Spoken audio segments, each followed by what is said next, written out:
She looked older than most of the puppets allowed their wives to look. It had been a while since Max had been in a room with a woman who had a few grey hairs. Max had been given the chance to carry out only a few days' surveillance, but during that time he'd heard Dern call her Mattie when they were alone. Max guessed her name to be Matilda. "We've been compromised," she said. "I ran out of my room straight into this one, and I suppose you all did too. A sorcerer has found us."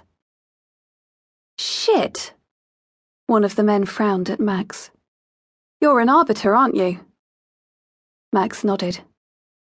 "And you're the ones who run the agency. Feel free to sit down." None of them did. Max kept his attention on the one he'd identified as the boss. He'd recovered faster than the other men, but he wasn't as calm as the woman. She was one to watch too. It wasn't clear exactly where she was in the hierarchy, but she was one of the most trusted of the inner circle. For the past week, Max had been watching 3 rooms, including the one they sat in, using the same scrying beetles Ekstrand had sent into the chapter building to see what happened to those within.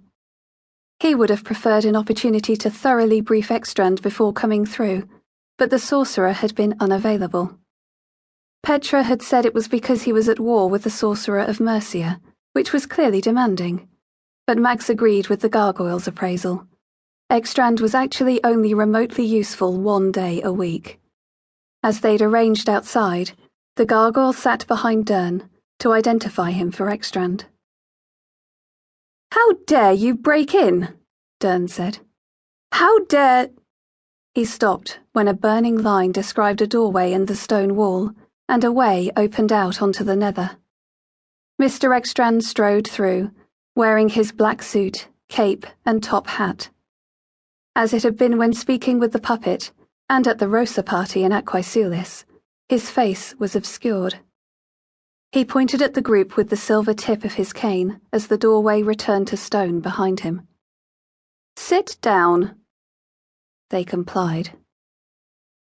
"I am the Sorcerer Guardian of Wessex and now the owner of this agency and the information contained within its walls.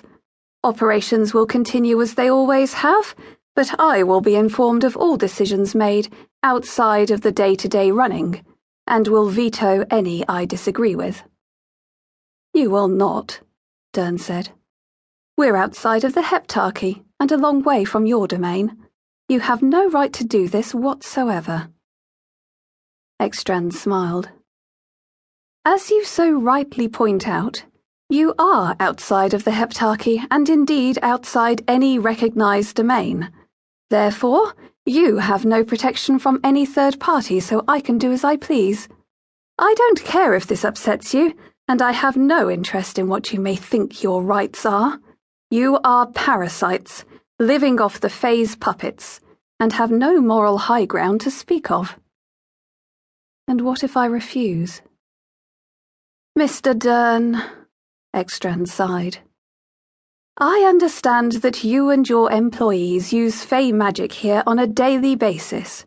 I am quite certain the Fae are unaware of how you profit from this, and indeed how you profit from their own puppets without any tithe paid. It's a common courtesy you've failed to extend to them. I'm sure they would be fascinated to learn of your existence. If you have no interest in working for me, then I will simply open a way to the royal court in Exilium and introduce you to the king and queen personally." Dern opened his mouth to speak, but the tallest man leaned across the table. "Better to deal with a sorcerer than a Fae, Geoffrey." Dern looked at Matilda, who met his gaze and nodded slowly. "He's right. You need to discuss terms." "Those are simple," Ekstrand said. "I have no interest in money, so you don't have to worry about that. I just want access to all of the files on the puppets you hold here, and to have any questions answered." "For now," Dern replied. "Yes, for now," Ekstrand nodded. "I may want more in the future, but I can be certain I'll never want a share in your profits." "It can't be that simple," the woman said.